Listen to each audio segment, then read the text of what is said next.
बंधुओं प्रणाम। बंधुओं, मोदी सरकार बने अभी एक हफ्ता भी नहीं हुआ है और घटक दल अपना रंग दिखाने लगे हैं। केंद्रीय इस्पात और भारी उद्योग मंत्री एच.डी. कुमारस्वामी ने पद संभालते ही प्रधानमंत्री नरेंद्र मोदी की माइक्रोचिप निर्माण की महत्वाकांक्षी योजना पर सवाल खड़ा कर दिया है। मंत्री पद संभालने के बाद बेंगलुरु लौटते समय कुमारस्वामी ने शुक्रवार को मोदी की इस डील पर हैरानी जताई और सवाल किया कि क्या भारत को अमेरिका स्थित सेमीकंडक्टर निर्माता माइक्रोन टेक्नोलॉजी जैसे निवेशकों की जरूरत भी है, वह भी तब जबकि हर नौकरी के लिए 3.2 करोड़ 3.2 करोड़ रुपए की कंपनी को भारत की तरफ से सब्सिडी दी जा रही है या दी जाएगी। नई कंपनी लगभग 500 रोजगार सृजित करने के या नौकरियां देने का दावा कर रही है। इसके लिए भारत उन्हें करीब $2 अरब की सब्सिडी देगा, जो कि कंपनी के कुल निवेश का लगभग 70% है। इस चिप फैसिलिटी को लगाने के लिए कुल $2.75 बिलियन का निवेश किया जाएगा, जिसमें 50% तो भारत सरकार देगी और 20% गुजरात सरकार निवेश करेगी। प्रधानमंत्री नरेंद्र मोदी के अमेरिका दौरे के दौरान ही ये बात निकल कर आई थी कि माइक्रोन टेक्नोलॉजी $2.75 अरब की परियोजना में केवल $825 मिलियन ही अपनी ओर से निवेश करेगी। मतलब शेष जो मेजर पार्ट है, जो लॉयंस शेयर है, वो भारत या तो केंद्र सरकार और गुजरात की सरकार करेगी।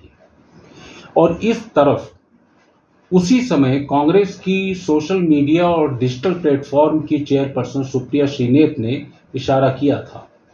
उन्होंने ट्वीट कर इस डील पर सवाल खड़ा किया था। जो सवाल आज मंत्री कुमारस्वामी खड़ा कर रहे हैं, वही सवाल साल भर पहले कांग्रेस ने खड़ा किया था।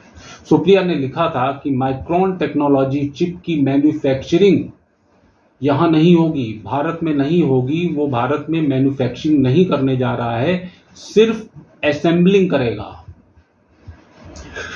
जून 2023 में ही इकोनॉमिक टाइम्स में एक खबर प्रकाशित हुई है कि माइक्रोन की मंजूरी से परिचित उद्योग के एक अंदरूनी सूत्र ने खुलासा किया था कि असेंबली, टेस्टिंग, मार्किंग और पैकेजिंग इकाई, जिसमें चिप निर्माण शामिल नहीं है, लेकिन सेमीकंडक्टर चिप्स के परीक्षण और पैकेजिंग पर पूरा ध्यान दिया जाएगा या केंद्रित किया जाएगा और इसका निर्माण गुजरात के साणंद शहर में किया जाएगा। इस संयंत्र में या प्लांट में माइक्रोन ग्राहकों के लिए चिप खरीद और पैकेजिंग को संभाल सकता है या अन्य कंपनियों के चिप्स को शिप किए जाने से पहले उनके लिए परीक्षण सेवाएं प्रदान कर सकता है। उद्योग स्रोत ने जोर देकर ये बात भी कही कि माइक्रोन सौदा भारत को सेमीकंडक्टर बेस के रूप में स्थापित करने के लिए पीएम मोदी के दृष्टिकोण के अनुरूप है, लेकिन सच्ची सफलता के लिए वास्तविक चिप निर्माण क्षमताओं की जरूरत होगी।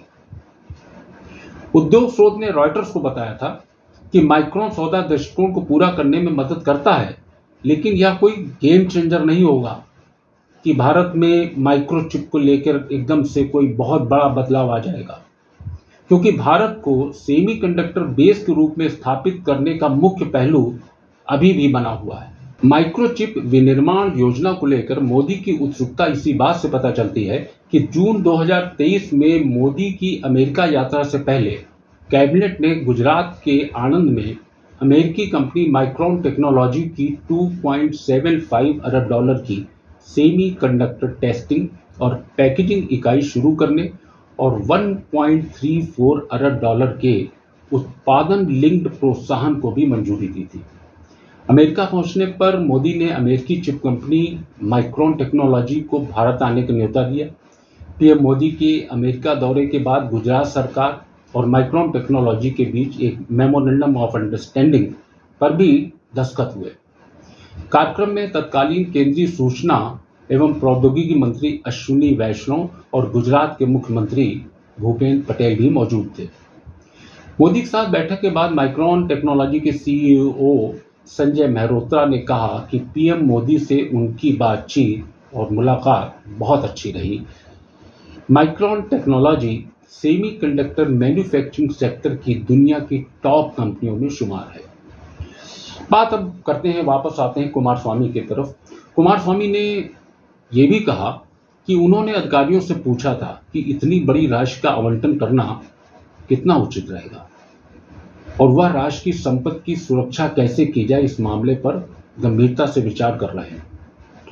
अब कुमारस्वामी की नजर से देखा जाए तो मोदी ने जब ये डील की तो उन्होंने राष्ट्र की संपत्ति पर गंभीरता से विचार नहीं किया और उन्होंने या कुमारस्वामी ने यह कहकर मोदी को संदेह के घेरे में खड़ा कर दिया। कर्नाटक में लोकसभा चुनाव में जीत के प्रति आशंकित भाजपा ने जेडीएस से हाथ जरूर मिलाया और कुमारस्वामी को केंद्र में मंत्री भी बना दिया, लेकिन ऐसा लगता है कि कुमारस्वामी मोदी के लगाए भ्रष्टाचार के आरोपों को अभी तक भूले नहीं हैं, उन्हें याद है। मैं आपको ले चलता हूं अप्रैल 2019 में, जब प्रधानमंत्री नरेंद्र मोदी ने कर्नाटक में कांग्रेस और जेडीएस सरकार पर भ्रष्टाचार को लेकर हमला बोला था और उसे 20% कमीशन की सरकार करार दिया था। मोदी ने उत्तर कर्नाटक के गंगावती में एक रैली को संबोधित करते हुए कांग्रेस जेडीएस गठबंधन पर भ्रष्टाचार के मुद्दे पर कहा था कि उसका एकमात्र मिशन कमीशन है। उन्होंने पूर्ववर्ती सिद्धारमैया सरकार को 10% कमीशन वाली सरकार बताया था और कहा था कि अब जबकि कांग्रेस ने जेडीएस से हाथ मिला लिया है तो यह 20% वाली कमीशन की सरकार बन गई है। आपको बता दूं, सिद्धारमैया अभी भी कांग्रेस की सरकार है कर्नाटक में, उसके मुख्यमंत्री हैं और उस समय भी वो वहां के चीफ मिनिस्टर थे। कुमारस्वामी ने यह भी कहा कि केंद्र की शासन व्यवस्था को समझने के लिए उन्हें लगभग 15 दिन की जरूरत होगी। अब सवाल ये उठता है कि अगर 15 दिन उनको लगने थे केंद्र की शासन व्यवस्था को समझने के लिए, तो ये बात भी वो अच्छी तरह समझ के ही बोल सकते थे। मेरा मतलब प्रधानमंत्री की ये इलेक्ट्रॉनिक चिप माइक्रॉन टेक्नोलॉजी के साथ जो उन्होंने डील की, उसके बारे में आखिर इतनी जल्दबाजी क्या थी कुमारस्वामी को कि अभी 4 दिन पहले मंत्री पद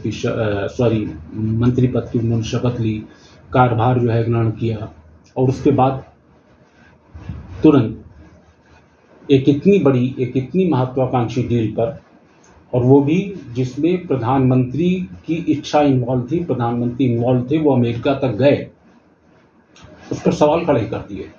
जरूर संदेह होता है कि कुमारस्वामी के मन में शायद हो सकता है पहले की फांस अभी भी चुभ रही हो।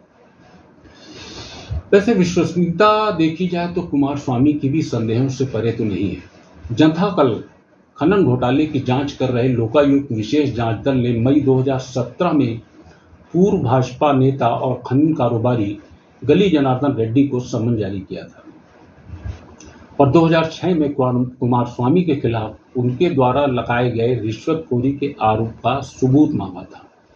जनार्दन रेड्डी ने कुमारस्वामी के खिलाफ आरोप लगाया था कि उन्होंने खनन कंपनी के मालिकों से 150 करोड़ रुपए की रिश्वत मिली थी या ली थी और वह 3 सप्ताह के भीतर एसआईटी के समक्ष इस बात का वीडियो सबूत पेश करेंगे। 2006 में जब एचडी कुमारस्वामी कर्नाटक के मुख्यमंत्री थे, तब जनार्दन रेड्डी भाजपा में एमएलसी हुआ करते थे। रेड्डी ने एक सीडी सार्वजनिक की भी थी जिसके बारे में उनका दावा था कि कुमारस्वामी ने खनन परमिट प्राप्त करने के लिए खनन कंपनी के मालिकों से 150 करोड़ रुपए की रिश्वत मांगी थी। एक अन्य मामले में अक्टूबर 2020 में कर्नाटक हाईकोर्ट ने कुमारस्वामी के खिलाफ दर्ज एक आपराधिक मामले में रद्द करने से इनकार कर दिया था। उन्होंने कथित तौर पर वित्तीय लाभ के लिए मुख्यमंत्री के रूप में बेंगलोर विकास प्राधिकरण द्वारा अधिग्रहित भूमि के 2 भूखंडों को गैर अधिसूचित कर दिया था। भारत को सेमीकंडक्टर मैन्युफैक्चरिंग में आत्मनिर्भर बनने की महती आवश्यकता है, इसमें कोई दो राय नहीं, और इसके लिए घोषित $10 अरब के सेमीकॉन इंडिया कार्यक्रम की दिशा में यह एक बड़ा कदम है, लेकिन जो कीमत भारत को इसके लिए चुकता करनी पड़ रही है वह वास्तव में सवाल खड़ा करती है, संदेह खड़े करती है। सॉफ्टवेयर कंपनी इन्फोसिस की अगर बात करें तो उससे बल्कि तुलना करें, यद्यपि इन्फोसिस और माइक्रोन टेक्नोलॉजी दोनों के कार्य करने का फील्ड अलग अलग है। इन्फोसिस सॉफ्टवेयर डेवलपमेंट के क्षेत्र में काम कर रही है और माइक्रोन टेक्नोलॉजी सेमीकंडक्टर चिप्स बनाने के क्षेत्र में। फिर भी एक तुलना की जा सकती है। इन्फोसिस के अगर 2024 का बाजार मूल्य देखें तो 74 अरब डॉलर से अधिक है और उसके पास इसमें 3 लाख से ज़्यादा कर्मचारी काम कर रहे हैं। अब अगर इसका हिसाब लगा के देखें तो करीब 2.25 अरब डॉलर के मूल्य पर करीब 6,500 कर्मचारी इन्फोसिस में काम कर रहे हैं और माइक्रोन टेक्नोलॉजी 2 अरब डॉलर की सब्सिडी लेकर 5,000 रोजगार सृजित करेगी या नौकरियां देगी, और वो भी सेमीकंडक्टर चिप का उत्पादन नहीं करेगी, जबकि इन्फोसिस सॉफ्टवेयर का उत्पादन कर रही है। माइक्रोन उत्पादन नहीं करेगी, केवल परीक्षण और पैकेजिंग ही करेगी। इस सब को देखते हुए कुमारस्वामी का संदेह, या उसके पहले कांग्रेस ने भी इस पर संदेह उठाया था, ये बना हुआ है। सरकार को इसे क्लियर करने की ज़रूरत है। मैं आशुतोष अग्निहोत्री 2 टूक के लिए कल फिर मिलेंगे एक नए वीडियो के साथ। तब तक के लिए धन्यवाद।